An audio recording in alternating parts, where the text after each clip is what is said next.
there is a path of least effort to parent in order to nurture excellence in our children. It is not easy, but it is simple. Stay with me and I'll take you down this path of least effort. Here is the path of least effort to excellent parenting, summarized and condensed into one sentence. Let them have their way. You must be thinking, she's got to be crazy. But this is the truth. Let them have their way. But if we let them have their way, wouldn't they be getting into trouble and mischief all the time? Well, not quite. As I told you earlier, it is not easy, but it is simple. It is a lot of hard work, but there's nothing complicated or confusing in this. What you need to do is you need to set clear boundaries and rules from the very beginning, since the time the child is very young. So within those rules, which is clearly articulated, and also when the child steers away beyond the boundaries of those rules and regulations, gently guide the child back into complying with the rules and regulations that you've set up, you can be saying yes all the time.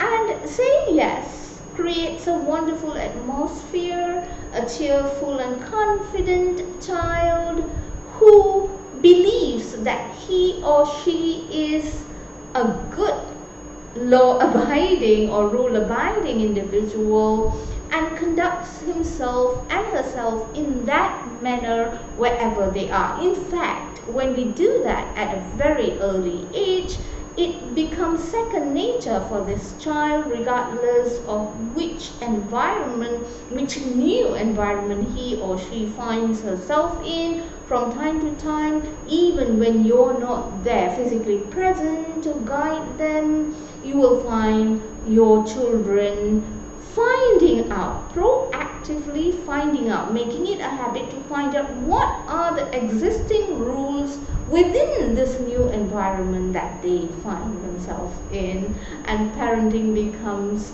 such a joy for both parent and child. So all the hard work is at the beginning. So when you do it this way, what happens is their way is actually your way, and your way is, as your way becomes closer to the universal principles of right and wrong, universal moral principles of right and wrong, their way is your way, and your way is in the best interest of your child. Easy, right? On the contrary, when the rules and boundaries are not set up early enough, there will be a lot of discord and disharmony, and as a result, the child becomes quite difficult to handle, and the parents will have to continue to spend a lot of energy keeping the child in check on a case-by-case basis, continuously saying no and showing disapproval, and this causes a lot of stress for both the parent and the child. So yeah, let them have their way, but let their way be your way, and let your way be as close as possible to universal principles. Therein lies the secret to parenting along the path of least effort. Let's continue this discussion a little more. So at this point, a question that may rise in your mind is, do we say yes all the time? Well, actually no, because we are all work in progress, and we would not know from day one that these are the complete set of rules and regulations to set up such that our child will never conduct himself or herself in a way that We don't ever need to say no. We can happily trot around with our child saying yes, yes, yes, yes to everything. No, none of us will actually arrive at that situation. Perhaps not ever. I'm a mother of 2 adults and I consider myself a success at parenting, but no, I don't say yes all the time, even now.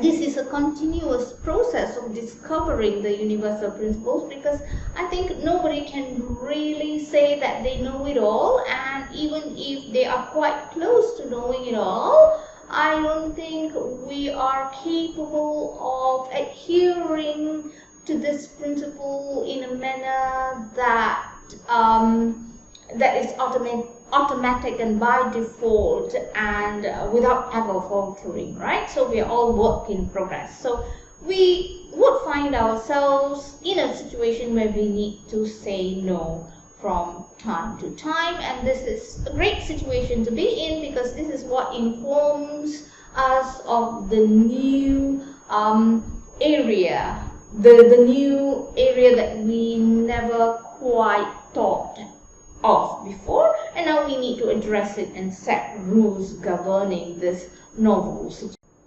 So we never say no? Is that it? Yes, we don't say no.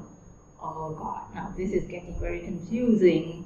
To begin with, we will never be in a situation that we don't have to say no, but still, we should not say no. So when you take the parenting path of least effort, instead of saying no, you can say things like, let's discuss this. I don't think that's possible. Let me explain. Perhaps there's a better choice. Oh wait, that goes against our agreement, right? So once you say these things, schedule a meeting, sit down with your children, go through the rules, and help them discover the correct alternative to whatever it is that they want to do or that they are doing. Let me give you an example. When my son was around 12 years old, he wanted this expensive football boots, and we really felt that we could not get him the boots, because my husband and I were very, very careful about our finances, and we had monthly budgets for different kinds of spending. So we had about half the money in comparison to the cost of the boots that he wanted. So we had to sit him down and educate him that this is how we ran our finances. We had a budget for spending on everything each month, because we were saving for his and his sister's tertiary education, because we planned to send them to any university that they could get admission into, regardless of how expensive it was. And as such, we had to adhere to this very, very strict budget. And once explained, it was very clear to him. We didn't say no, we said we'll try our best, and then he said okay, he will just go without the football boots for now, and he will wait until he could save some of his allowance and contribute towards whatever budget that we have set out for this expense. So it was saying no, but saying no with a lot of respect and inclusion. He felt important that he was educated and informed about the way things are done. But this opportunity was great because we also inculcated in him the value of financial management and budgeting, and the plans, the long-term plans for his education that we had for him. Taking the path of least effort to parenting, requires a lot of work initially.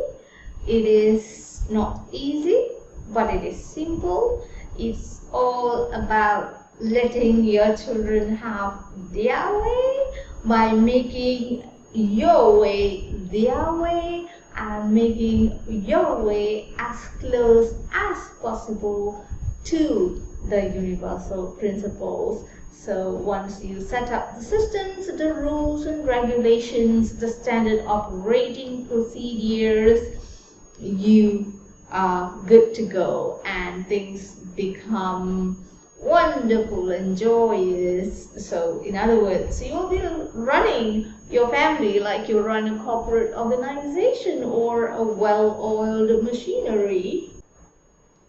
So as I mentioned earlier, if you would like to take the path of least effort in parenting, these are some of the other things that you have to pay attention to. You have to first and foremost show a lot of love to your child. A child that is loved flourishes.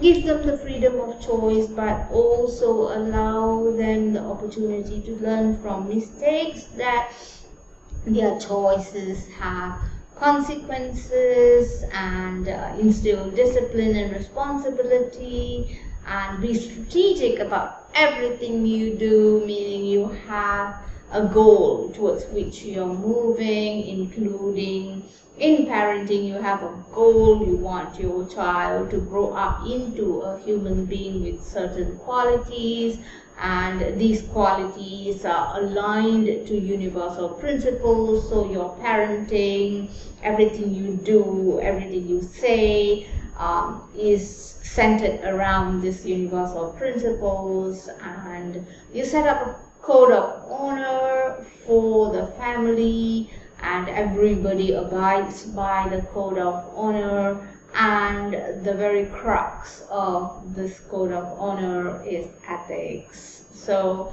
look out for more videos where I'll be exploring all of these little things in further detail. Thank you for watching.